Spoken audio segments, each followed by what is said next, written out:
the side. It was a little high. Brennan had to go up and get it. I think it was a second down play, 4 or 5 yards, but give you a short third down, and then you convert and you score on that. I mean, little things like that felt like made a difference. Huge Yeah. difference. Yeah. You know, we were getting some manageable third downs in the fourth quarter.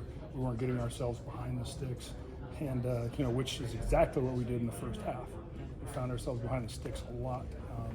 You know, so I'll go back and look at it, and I don't think it's a bad thing from the first half. I really don't. I think there's so much good to take away from what happened today. It's not the final score we wanted, but it is 1-0, and I think we're better for it. So, actually pretty happy. Considering the crunch time and how close it was, the way Gunner played, I mean, all the guys had moments of good and bad, the quarterbacks. That he played some of his best stuff in moments that were critical, does that factor maybe weight things differently at all in your mind? I don't know. Yeah. Again, it's so hard. Probably too early for me to decide that until I go and see what Bowman did and what Garrett did. You know, but I will say this, though. You see what Gunner and Garrett, both of them I thought played pretty well. Mm-hmm. You see the experience coming forward a year. You know, we paid a low price last year for the young guys to get their experience, but now we're more mature there, and we're certainly deeper at that position than we were a season ago.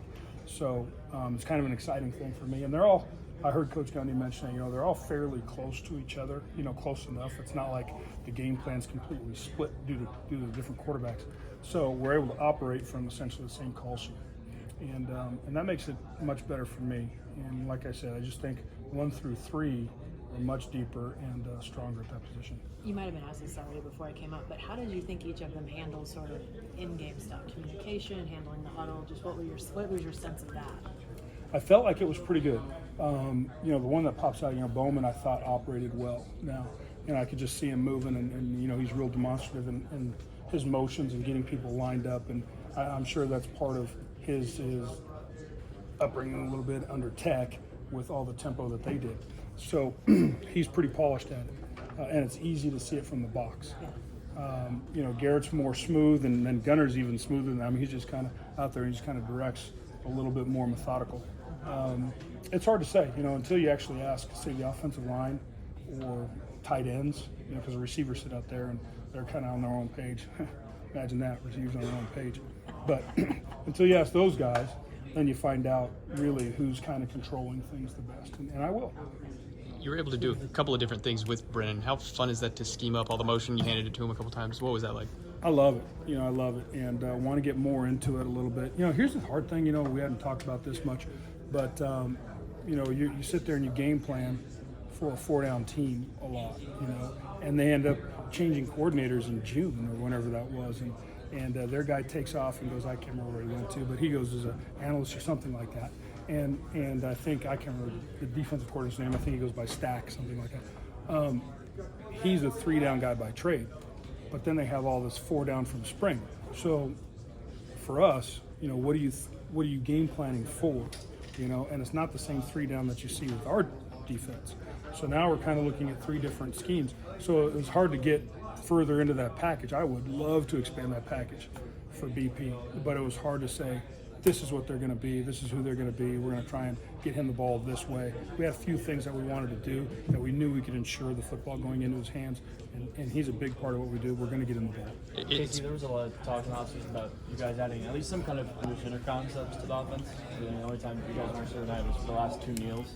Was there any reasoning behind that? Did you not maybe just like the looks or anything with the game plan? Well, again, it was like, you know, what are we going to see? You know, 4-down, 3-down.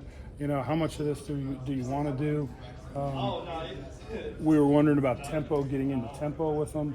You know, and it's hard to tempo from under. It's harder to tempo from under. And we just never got in a situation where we wanted to do it. I suppose if it was just a knockdown, drag out, you know, in the fourth, and we're up by 3 points, maybe you can drop a couple and start getting downhill. But again, not knowing 3-down, 4-down, who they were going to be when they showed up today, that impacted things for sure. So the more base stuff that we could do with a couple wrinkles for BP, that's where we live today. And we had 3 quarterbacks, so we want to make sure all that's solid too for everybody. Mike didn't seem worried about the drop passes. What was your feeling about it? Oh, I was sick. That one killed me. We can't drop the football like that. No way. not as untimely as they were. You know, we've got to make that catch. Our kids expect to make that catch. I expect them to make that catch. Those are game-changing plays. We missed opportunities to start to drive the nail in the coffin, so to speak, and it won't happen again. A couple more for Coach Dunn. You didn't I run mean, those receivers are really good. I mean, they're really good. So for that to happen, I'm really surprised. didn't run the ball a ton in the first half, and whenever you did, it didn't go well. Is there a fine line in, hey, we need to get these guys rolling versus abandon the run, and we'll talk about it at halftime? What's that kind of discussion like in your head or over the headset? I looked at it. I did look at the stat chart at halftime and said, we got to run the ball more. And as much as it pained me to do it at the time, in order for us to be better, game 5, 4, 5, 6, we've got to run the football. So we ran the football. It is what it is, you know. Now we had a couple of tags on there to where the quarterback could flip it up if he felt like it, you know, an RPO situation. And so he got us out of some jams there with a bad run look, and was able to complete a few passes. So, but as far as like true pass game stuff going, I really wasn't thinking too much of that. I was just thinking, how can we develop our run game here? I wasn't thinking, let's go get 500 yards and 50 points and stuff like that. It was like, how can we run the football and be efficient? That's why I'm so happy with how the fourth quarter turned out.